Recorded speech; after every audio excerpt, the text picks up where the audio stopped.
आप तमाम सहाफ़ी दोस्तों का, भाइयों का शुक्रिया कि आप तशरीफ़ लेकर आए।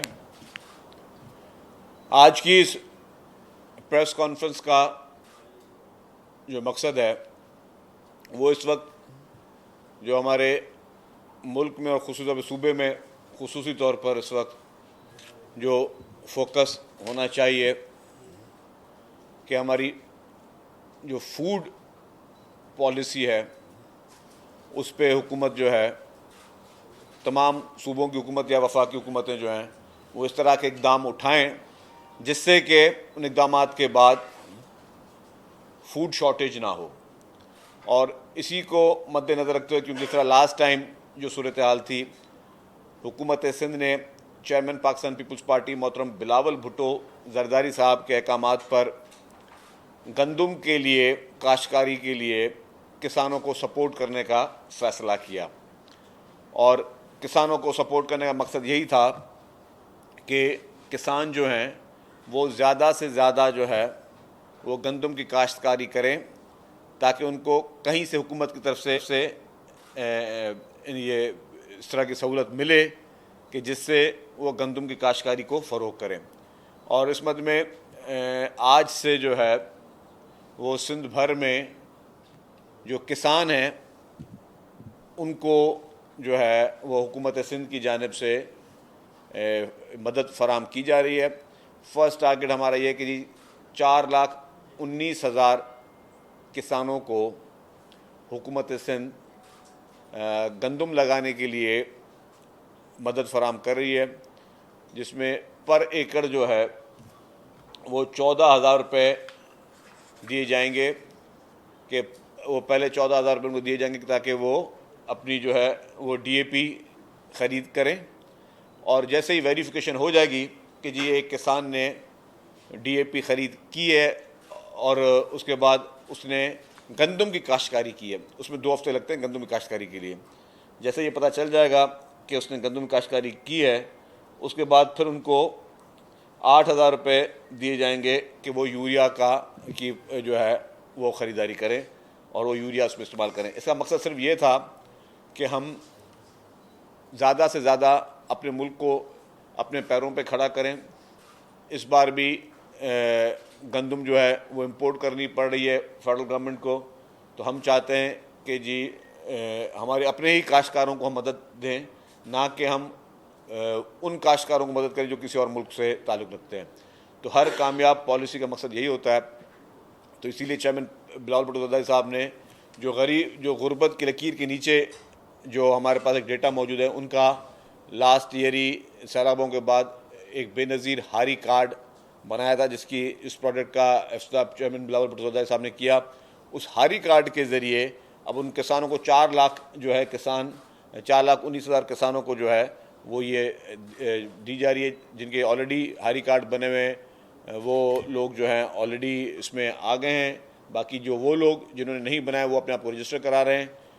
इस वक्त जो दरख्वास्तें आई हैं अभी तक वो कोई 3.5 लाख से ज़्यादा दरख्वास्तें आ चुकी हैं, जिसमें से 1,80,000 से ज़्यादा जो है लोग वो वेरीफाई हो चुके हैं। बाकियों की वेरिफिकेशन जारी है। तो जैसे जैसे वेरिफिकेशन का अमल हो जाएगा, क्योंकि दरख्वास्त कोई भी दे सकता है, लेकिन उसके लिए वेरिफिकेशन के जो क्राइटेरियाज बनाए गए हैं, तो जो जिस तरह वेरीफाई होता रहेगा तो हुकूमत उनको वो सपोर्ट करेगी।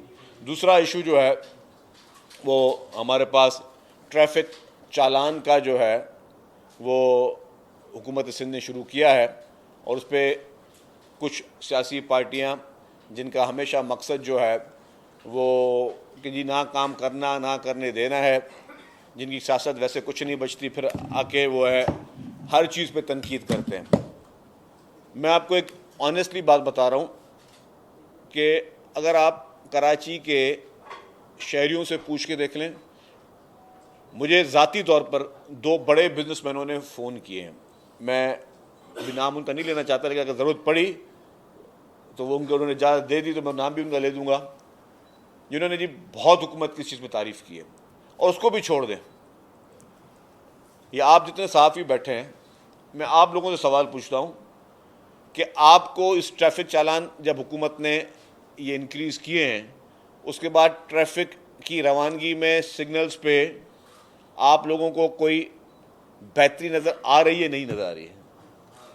नहीं, बेहतरी तो नजर आ रही है, लेकिन लोगों को ट्रेन भी करें। हाँ वो भी है, बेहतरी नज़र आ रही है ना। आप थोड़ा बोल दो हमारे साफी भाईजान, बोल दें भाई यार, आप दुनिया से पूछा।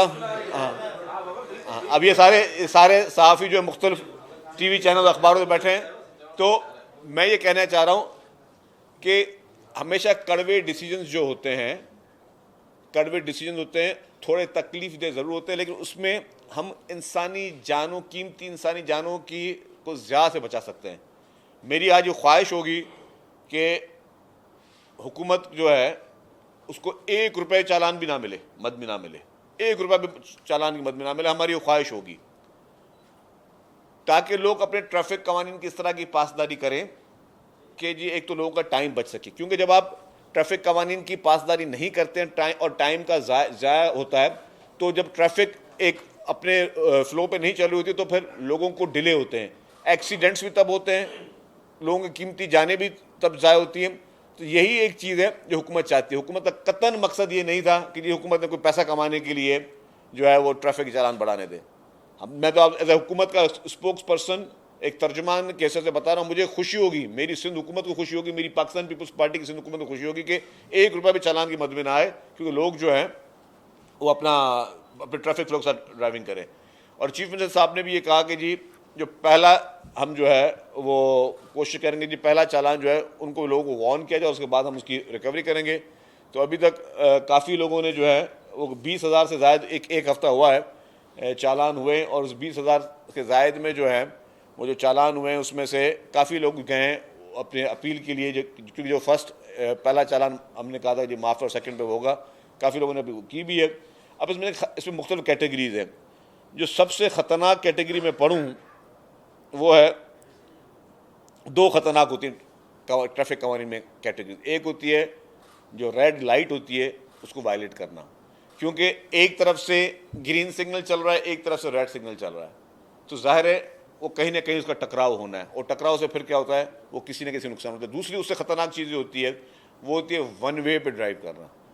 वन वे पे अगर आप दुनिया के बाकी ममालिक के कवानीन देख लें तो बंदा भी जेल में होता है, गाड़ियाँ भी जब्त होती हैं, गाड़ियाँ इम्पाउंड हो जाती हैं, 2-2 साल तक, 3-3 साल तक लोगों की गाड़ियाँ, 6-6 माह तक भी लोगों की गाड़ियाँ इम्पाउंड होती हैं। तो मेरा मकसद है कि जी ट्रैफिक कवानीन जो है वो लोगों की बेहतरी के लिए किए गए, हमारे कराची के भाइयों बहनों की बेहतरी के लिए किए गए, और उसमें कतन मकसद नहीं है कि किसी को नुकसान पहुंचाना। लोग अदालतों में गए, अदालतों का एहतराम है, लेकिन अदालतों में भी हुकूमत सिंध का मौक़िफ़ जो है वो फर्म है। कराची को इस वक्त की इंफ्रास्ट्रक्चर के लिए बहुत बेहतरी के लिए काम चल रहे हैं, बड़े बड़े मेगा प्रोजेक्ट्स पे काम चल रहे हैं। सिंध हुकूमत, KMC, जो हमारे टाउन्स हैं, सब मिलकर बड़े बड़े प्रोजेक्ट्स कर रहे हैं। हमें पता है कराची के कुछ चैलेंजेस हैं जिस पे लोग तनकीद करते हैं, लेकिन मैं ये वाज़ेह तौर पर बताना चाहता हूँ कि वज़ीर आला साहब की क्लिंग्स हैं, उन्होंने सारे महकमों को, बल्दियात के महकमे को, जो हमारे म्यूनसिपल महकमे, उन सबको सख्ती से हिदायतें दी हुई हैं कि आप उन कवानीन को जो है उन इंफ्रास्ट्रक्चर को बेहतर करें। आपको बहुत जल्द बेहतरी नजर आएगी। हमारा टारगेट है कि मार्च तक हम अपने काफ़ी प्रोजेक्ट्स कंप्लीट हो जाएं हमारे। जो इस वक्त कराची के लोगों को, अब मैं समझता हूँ कि इस पूरे टेन्योर में सबसे बड़ी खुशखबरी मिली होगी वो शाहरा भुट्टो की मिली होगी। शाहरा भुट्टो पे आप जाएँ तो आपको अब उसके टोल पे भी बहुत बड़ी रश नज़र आ रही होती है, ताकि लोग जो है बहुत बड़ी तादाद में, एक बहुत स्टेट ऑफ द आर्ट सहूलत है, और जब ये इसको M9 से मिलेगी तो मैं समझता हूँ कि ये कराची के लिए बहुत ही ज़बरदस्त किस्म का जो है वो प्रोजेक्ट जो है की सूरत में सामने आएगा। इसी तरीके से लिंक रोड्स पे भी काम चल रहे हैं, रेड लाइन BRT पे भी काम जो है वो जो एक इल्तवा फंसा हुआ था, आज भी 5 बजे बोर्ड की मीटिंग है और उसमें वो एक मैटर हमारा रिजॉल्व हो जाएगा, उसके बाद कैबिनेट में चला जाएगा। फिर इंशाल्लाह ताला हमारा टारगेट ये है कि जो एट ग्रिड जो है काम वो भी हम टाइमली कंप्लीट कर लें। बाकी भले BRT बाद में बनती रहे, स्टेशन बाद में बनते रहें, वो हम काम जल्दी करें। तो कराची के शहरी, मैं आपको अर्ज़ करूँगा, ठीक है लोग आपकी काफ़ी शिकायतें जायज़ भी हैं, लेकिन ये पीपल्स पार्टी की हुकूमत सिंध का आपसे वादा है कि आपके जितने ग्रीवेंसेस हैं इंशाल्लाह ताला यही हुकूमत बहुत जल्द आपके पूरे करेगी। आपकी तमाम जो उम्मीदें हैं उन पे जो है, जो आप एक्सपेक्ट कर रहे हैं, हुकूमत सिंध उन पे काम कर रही है, दिन रात काम जारी है, और काफ़ी स्कीम जो हैं वो इंशाल्लाह ताला जल्द आएंगे। सचिव साहब ये बताएं कि जहां आपने ये बात की तो एक और खबर जिसकी पाकिस्तान पीपल्स पार्टी के चेयरमैन ने समाजी वेबसाइट पे ट्वीट भी किया, 27वीं तरमीम की बात हो रही है और इस पर कुछ शेड्यूल भी कौमी असेंबली और सेनेट में आया है, क्या कहेंगे? देखिए जी, chairman Pakistan peoples party Bilawal Bhutto Zardari साहब और प्रेसिडेंट आसिफ अली जरदारी साहब की एक बड़ी खुसूसियत यह है कि वो हर फैसले पार्टी के साथ मुशावरत में करते हैं। हुकूमतों में चाहे शामिल होना हो, हुकूमतों में शामिल नहीं होना हो, कौन सी पार्टी को सपोर्ट करना है, कौन सी पार्टी को सपोर्ट नहीं करना है, ये सारे फैसले वो बज़ात खुद भी कर लें तो पार्टी उनको लब्बैक कहेगी। लेकिन उनकी ये क्योंकि एक डेमोक्रेटिक पार्टी है, डेमोक्रेटिक माइंडसेट वाली लीडरशिप है, तो वो हमेशा अपने फैसले सीसी में लेके आते हैं। तो चेयरमैन बिलावल भुट्टो जरदारी साहब ने जिस तरह समाजी वेबसाइट पे कहा कि जी PMLN की लीडरशिप ने पाकिस्तान पीपल्स पार्टी से रब्ता किया है और उन्होंने ये शिकें रखी हैं, हम उसको सेंट्रल एग्जीक्यूटिव कमेटी में लेकर जाएंगे। तो ज़ाहिर है सेंट्रल एग्जीक्यूटिव कमेटी की मीटिंग अब ज़्यादा दूर नहीं है, तो जैसे ही मीटिंग होगी उसमें फैसले सामने आएंगे। मैं एक चीज़ थोड़ा सा मैं वाज़ेह कर दूँ, देखिए जी, आईन पाकिस्तान बना 1973 में। 1973 में कायद अवाम शहीद जुल्फ़िकार अली भुट्टो की काविशों से पाकिस्तान को पहला मुत्तफ़िका आइन 1973 का मिला। उसके बाद आइन में ज़रूरियात को देखते हुए तरमीमें होती हैं। जो आइन 1973 में शहीद जुल्फ़िकार अली भुट्टो ने बनाया, जब बाद में आपने सहूलतें उसको लोगों को देनी थी, लोगों को एम्पावर करना था, लोगों के ग्रीवेंसेस को एड्रेस करना था, तो आपने 18वीं आइनी तरमीम जो है वो भी पाकिस्तान पीपल्स पार्टी के दौर में आई। तो उसको 18वीं आइनी तरमीम क्यों आई कि जी और मज़ीद चीज़ों को बेहतर किया जाए। उसके बाद जो लास्ट 26वीं आइनी तरमीम आई, तो उसमें भी आपने देखा कि चेयरमैन बिलावल भुट्टो जरदारी साहब ने जो है बहुत ही मुतहरक होकर जो भी बेहतरी के फैसले थे उसके लिए उन्होंने किरदार अदा किया। तो अगर अब ये तरमीमें होती हैं और अगर 27वीं आइनी तरमीम के जो हैं नुक्ते हैं उन पर डिटेल में बातचीत होगी, तो अगर पीपल्स पार्टी 27वीं आइनी तरमीम में जिस क्लॉज को सपोर्ट करेगी या नहीं करेगी, जो भी फैसला सीसी करेगी, तो वो फैसले होंगे। तो इसको मैंने देखा कि इस पर भी कुछ लोग जो है ना पॉलिटिक्स करने की कोशिश करते हैं। लोग इस चीज़ को भी इस तरीके से उठाते हैं कि जी मतलब तनकीद की निगाह देखा जाए। तो मैं वो बताना चाह रहा कि अगर 73 का आइन पीपल्स पार्टी का दिया हुआ, फिर 18वीं आइनी तरमीम, वो आइनी तरमीम किसमें थी? 73 के आइन में तरमीम थी ना, तो वो भी पाकिस्तान पीपल्स पार्टी ने की। तो आइनी तरामीम का मकसद कतन हम जो एकदम परसेप्शन बना देते हैं ना कि जी ये परसेप्शन कैसे हो गया, भाई अगर पीपल्स पार्टी ने बेहतर समझा तो ही 18वीं तरमीम आई। फिर 26वीं आइनी तरमीम में भी मैंने आपको दूसरा बताया कि पीपल्स पार्टी का एक किरदार था। तो एक चीज़, जब तक फैसले हो ना जाएं, जब तक चीज़ें पेश ना हो, जब तक उन पर डिटेल में बातचीत ना हो जाए, तब तक जो हम लोग एक राय कायम कर देते हैं या एक नैरेटिव बनाने की कोशिश करते हैं, तो मैं समझता हूँ कि वक्त का इंतज़ार किया जाए। और जाहिर है कि एक डेमोक्रेटिक पार्टी हर चीज़ को वेटेज देगी, हर चीज़ को समझेगी, और उसके बाद जो पाकिस्तान के हक में होंगे फैसले, जो आपके खित्ते के सूरत हाल देखकर फैसले होंगे, जो हमारे लोगों के हक में बेहतर फैसले होंगे, हम समझते हैं जिससे लोगों को हम किसी न किसी तरीके से कोई रिलीफ पहुंचा सकें, पाकिस्तान पीपल्स पार्टी वही फैसले करेगी। इनके बाद संजय साहब, माजी में सर आप ये कहते रहे हैं कि 18वीं तरमीम के साथ छेड़छाड़ इस मुल्क के साथ छेड़छाड़ होगी, तो अब पूरा प्रपोजल नून लीग ने आपको दे दिया है कि NFC वाला मामला हो या इसके अलावा सूबाई खुदमुख्तियारी का मामला हो, तो पार्टी पॉलिसी क्या है? क्या अब आप इस तरमीम 18वीं पर समझौता करने जा रहे हैं या 18वीं तरमीम पर बातचीत कोई नहीं होगी और बाकी जो तरमीम है उन पर गौर? मेरे तो गुफ्तगू आपने गौर फिक्र से नहीं सुनी मेरे भाई। मेरा रिक्वेस्ट ये है कि हमने कहा कि सारी तरामीम जो है वो सेंट्रल एग्जीक्यूटिव कमेटी की मीटिंग में पेश होंगी और उसमें ये फैसला होगा कि कौन सी तरामीम पे क्या बात करनी है, कौन सी तरामीम पे क्या मौक़िफ़ है, किस चीज़ पे हमारी पार्टी की अक्सरियती राय क्या कहती है। तो जो मेजॉरिटी ऑफ CC फैसला करेगी वही उस चीज़ पे आएगी। अब उसमें तो पूरा पैकेज है ना, मतलब मतलब हम लोग एक बात करते हैं, कोई भी कभी कोई चीज़ होती है, कुछ 6-7 मुतालबे होते हैं, तो आप मुतालबे में देखते हैं कि हाँ यार 1, 2, 3 मुतालबे ठीक हैं, 1, 2, 3 मुतालबे ठीक नहीं हैं, तो अपनी राय अलग हो सकती है। मतलब सोच का फ़र्क हो सकता है, हमारी सोच का फ़र्क बिल्कुल डिफरेंट हो सकता है, हमारी सोच का कहीं मुत्तफ़िक़ हो सकते हैं। तो मैं भाई, और फिर आपने बात की कि 18वीं की तरमीम की आपने बात की, मैंने कहा कि जी 73 का आइन पाकिस्तान पीपल्स पार्टी के खालिक ने बनाया था। अगर 73 के आइन के बाद 18वीं तरमीम लानी पड़ी तो इसका मकसद हमने समझा कि जी इसमें बेहतरी की गुंजाइश है। तो आइन जो होता है, कॉन्स्टिट्यूशन जो होता है या कवानीन होता है, मैं कुछ और अच्छा आपने बात करी संजय साहब, मैं आपकी बात को आगे लेके चलता हूँ। ये जब ट्रैफिक कवानीन हमने चेंज किए हैं, ये ट्रैफिक कवानीन हमने चेंज किए, तो पहले ट्रैफिक कवानीन मौजूद नहीं थे क्या सिंध में? मौजूद थे सिंध में।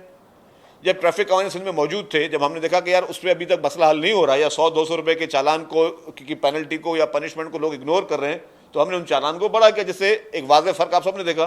तो आपने एक चीज़ नोट की जिसके आपने अभी सब ने अभी गवाही दी है कि जी, और बड़े लाउडली गवाही दी है कि जी उससे ट्रैफिक में कि ट्रैफिक में बेहतरी आई है। ट्रैफिक में बेहतरी आई है उस चालान के बाद। तो इसका मतलब उस पेनल्टी करने के बाद थोड़ा फैसला मुश्किल लग रहा था, लेकिन आपने देख लिया कि उससे बेहतरी आ गई। तो वो फैसले, मतलब यही जो अमेंडमेंट हम खुद लेके आए, अपने ही ट्रैफिक कवानीन में हमने अमेंडमेंट लेकर आए, क्योंकि हमने उसको बेहतर समझा। तो इसीलिए अगर कोई बेहतरी के फैसले होंगे, जाहिर है पाकिस्तान पीपल्स पार्टी की जो मरकजी मजलिस आमला है वो हर नुक्ते को गौर से देखेगी, जो बेहतरी के फैसले होंगे वो करेंगे। हमीद साहब, उसके बाद आप।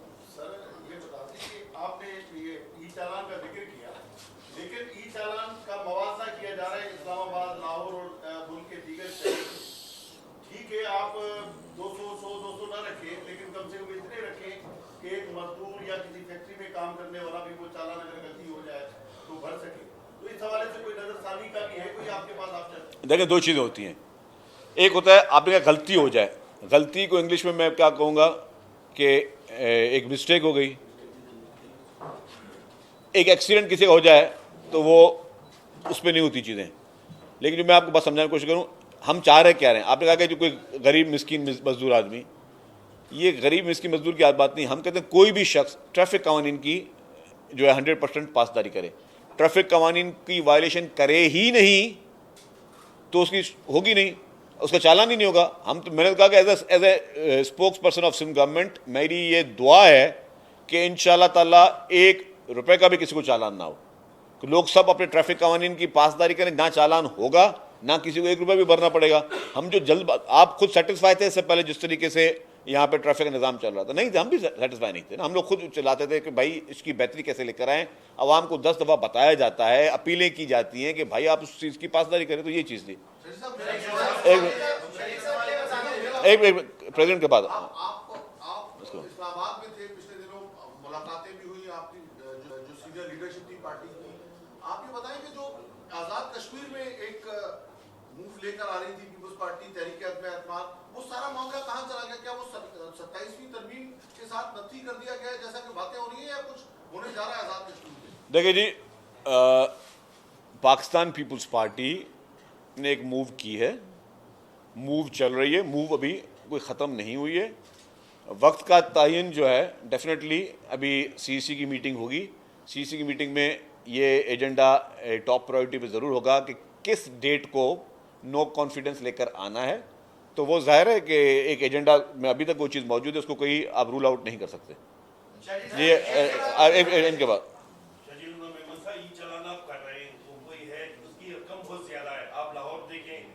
ये सवाल हो चुका है। रकम में इतना फर्क यानी 2 शहरों में नहीं होना चाहिए, उस पर आप परेशानी करें। दूसरा, एक डंपर 3-4 दिन में 7-8 लोगों को कुचल के जो है रोन दिया, वो हलाक हो गए। उस पर जो है हुकूमत डंपर माफिया से डरी हुई है, कोई कार्रवाई करने को डंपर के खिलाफ तैयार नहीं है। ना लाइसेंस चेक किए जा रहे हैं डंपर के, ना नंबर प्लेट डंपरों पे 100 की स्पीड पे चल रहे हैं, तो हादसा तो होंगे, आप उनके लिए कोई कर ही नहीं रहे। देखिए, मैं आपकी बात बताऊं कि हुकूमत किसी भी से भी डरती नहीं है, और हुकूमतों को डरना भी नहीं चाहिए, ना हमारी हुकूमत को, ना किसी और सूबे की हुकूमत को, ना वफाक की हुकूमत को। हुकूमत अपने कवानीन लेके आती है। मैं आपको वही बता रहा हूँ, ये अभी जो मैं इतनी सारी चीज़ें जो ट्रैफिक की चालान की हम बात कर रहे हैं, इससे इंसिडेंट कम हुए हैं, बढ़े नहीं हैं। एक्सीडेंट्स कम होंगे, बढ़ेंगे नहीं। हमें यूज टू होना पड़ेगा ट्रैफिक कवानीन की पाबंदी में। चाहे वो डंपर का ड्राइवर हो, वो अगर गलत ड्राइविंग करेगा तो डेफिनेटली जो भी अभी तक इंसिडेंट हुए हैं वो लोग गिरफ्तार हुए हैं, जितने भी अभी तक इंसिडेंट्स हुए हैं वो लोग अरेस्ट हुए हैं, उनके खिलाफ कानूनी कार्रवाई की जा रही है। लेकिन इस सारी चीज़ों से छुटकारा कैसे हासिल होगा? जब आप ट्रैफिक की कवानीन करेंगे। और अनफॉर्चुनेटली और कोई हल नहीं था ट्रैफिक कवानीन के लिए, हाईएस्ट पेनल्टी लगानी पड़ी। आपने दूसरे सूबों की बात की, देखिए हर सूबे का अपना अपना कानून है, हर सूबे की अपनी अपनी मर्जी है। ये प्रोविंशियल सब्जेक्ट्स हैं, जो सूबा जो पॉलिसी समझे हमने एक बेहतरी के लिए समझा, और इसकी आप समेत मेरे ख्याल सब ने गवाही दी कि ट्रैफिक के इसमें बेहतरी आई है। लोग जेब्रा क्रॉसिंग पे अब गाड़ियाँ सिग्नल से पहले रुक रही हैं। तो यही चीज़ हम चाहते हैं कि जी हर कोई पासदारी करे, और आपको तो इससे आपकी वक्त की पाबंदियाँ भी बेहतर होंगी, चीज़ें बेहतर होंगी। ठीक है, इक्का दुक्का चीज़ें चल रही होंगी, अब चालान जैसे कम होते जाएंगे, इसका मतलब लोग उसकी पासदारी कर रहे हैं। अगर आप बिल्कुल वो कहते हैं मादर पिदर आज़ाद कर दें कि जी ना कोई सिग्नल पर रुकना है, वन वे में कोई इधर से आ रहा है कोई इधर से आ रहा है, तो फिर वो आपको पता है कि लोगों के लिए भी परेशानी है और किसी भी कीमती जान से ऊपर कोई चीज़ नहीं है। ट्रैफिक कवानी में तरमीम के आपने तरमीम हुई है, यकीनी तौर पर उसके बहुत पॉजिटिव इम्पैक्ट है, अच्छे नतीजे सामने आ रहे हैं। सर आपने फिटनेस सर्टिफिकेट के हवाले से भी बड़ी सख्ती से बात की थी यहीं पर प्रेस कॉन्फ्रेंस के अंदर। गुज़िश्ता 2 माह में हैवी ट्रैफिक को जो हैवी व्हीकल्स हैं उन कितने हैवी ट्रैफिक व्हीकल्स को आपने फिटनेस सर्टिफिकेट जारी किया उसका भी जरा देखिए जी, हमारे पास फिटनेस के काम जो डेली बेसिस पे चल रहा होता है। अब आपका ये क्वेश्चन है कि एग्जैक्टली 2 माह की फिगर बताएं तो मैं फिगर आपको लेके बता दूंगा, लेकिन डे टू डे बेसिस पे गाड़ियों की फिटनेस हो रही होती है, और जो गाड़ियाँ फिटनेस के काबिल नहीं होती वो इम्पाउंड हो रही होती हैं। हमारे पास एक पूरा एक ग्राउंड है जिसमें हम वो सारी चीज़ें इम्पाउंड कर रहे होते हैं, जहाँ जहाँ पे सारी चीज़ें। जंडीर साहब, हाँ शजीद साहब ये बता दें कि सिंध में बहुत सारे ऐसे इनिशिएटिव्स होते हैं जो अदालतों से रुक जाते हैं। अब इसी तरह बिल्कुल ये यकीनी तौर पे लोगों की बेहतरी के लिए ई चालान का मामला सिंध हुकूमत आई है, वो भी अदालत में चैलेंज हो गया। आप किस हद तक उम्मीद है? देखिए, चैलेंज कोई भी कर सकता है ना। देखिए, आईनी अदालतें हैं, कानूनी अदालतें हैं, आइन अदालतों में कोई भी जा सकता है, कोई भी अपने एक कोई शहरी जाता है, कोई पॉलिटिकल पार्टी जाती जा सकता है, किसी को उसमें हम रोक नहीं सकते।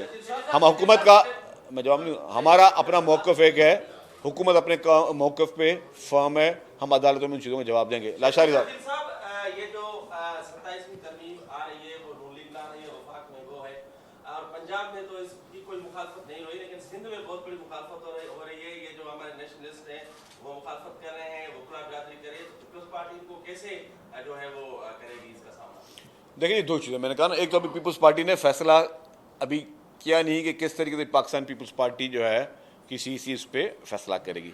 जैसे आपने वकला की बात की, मैं तो आज देखा था कि सुप्रीम कोर्ट बार एसोसिएशन ने उसकी सपोर्ट में कोई स्टेटमेंट आया, जो मैंने पढ़ा है, हो सकता है मैं गलत हूँ, जल्दबाजी में बहुत सारे अखबार पढ़ रहा था तो कहीं मैंने ये पढ़ लिया था, तो अगर गलती हो तो उसकी एडवांस में माफ़ी कर दीजिएगा आप लोग। बाकी ये कि मैंने कहीं सारी चीज़ पढ़ी है। जमाली साहब, अच्छा सर, एक सिंध का एक अहम मसला है जो शायद हुकूमत के लिए मेरा ख्याल अहम नहीं है कि हुकूमत उस पर बात नहीं करती।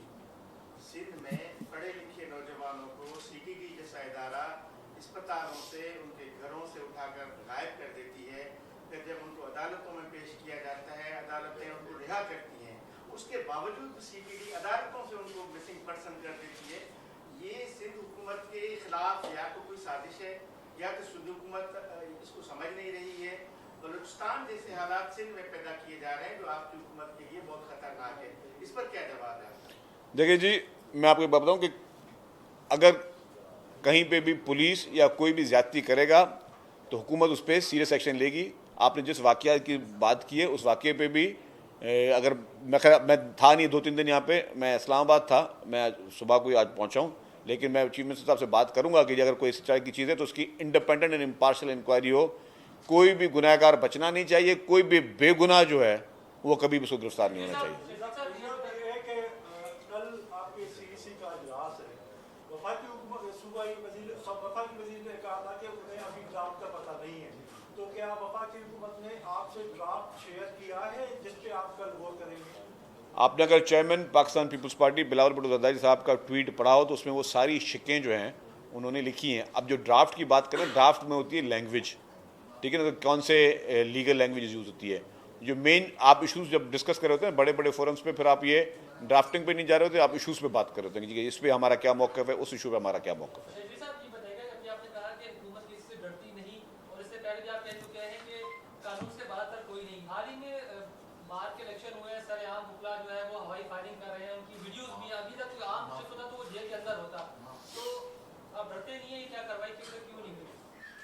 देखिए मेरी बात सुनिए। अच्छा, इसका जवाब दूँ आपको, गुड क्वेश्चन। अच्छा, मैं फिर बता दूं, ये रियासत की कानून के इसमें सामने सब बराबर हैं। अगर वकील साहिबान ने हवाई फायरिंग की है तो गलत किया है, गैर कानूनी काम किया है और वो नहीं करना चाहिए। अब यस अगेन कि जिस इलाके में हुआ है, ठीक है ना, जिस इलाके में हुआ है और जिस शहर में हुआ है और जिस थाने की हदूद में हुआ है, उन थानों को चाहिए कि जो आइन और कानून में सबके लिए कानून लिखा हुआ है वो उसमें शामिल किया जाए। इसमें ना किसी को ऑफेंड होने की ज़रूरत है और ये चीज़ें मतलब कोई भी ना करे ना, मतलब अगर कोई ना कोई पॉलिटिकल वर्कर करे, ना कोई जो है कोई वकील करे, ना कोई आम शहरी करे, ना लोग शादी बाराती में इस तरह की हरकतें करें। दिस इज़ रॉन्ग, क्योंकि इससे हादसा भी हो सकते हैं। क्यों पाबंदी क्यों है इस पर? मिसाल तौर पर एक बंदा अपना वेपन से फायर कर, उसमें पाबंदी क्या? पाबंदी ये कि आप एक तो खौफ हरास फैलाते हैं इससे, दूसरा ये कि आप जो है उससे हादसा भी होते हैं। न्यू ईयर पे हम लोग क्यों मना कर रहे होते हैं सबको कि जी न्यू ईयर में फायरिंग वगैरह ना की जाए? लोग अरेस्ट भी होते हैं, लेकिन लोग करीब मारे भी जाते हैं। जब ये गोलियों के जब वापस ये खोल आ रहे होते हैं, इससे काफ़ी कीमती जानें जाती भी हैं। इसीलिए ये हुकूमतें हमेशा ये न्यू ईयर पे और बाकी इस तरह के त्योहारों में लोगों को मना करती है जी बराए मेहरबानी हवाई फायरिंग ना करें, ये इलीगल है। Thank you ji.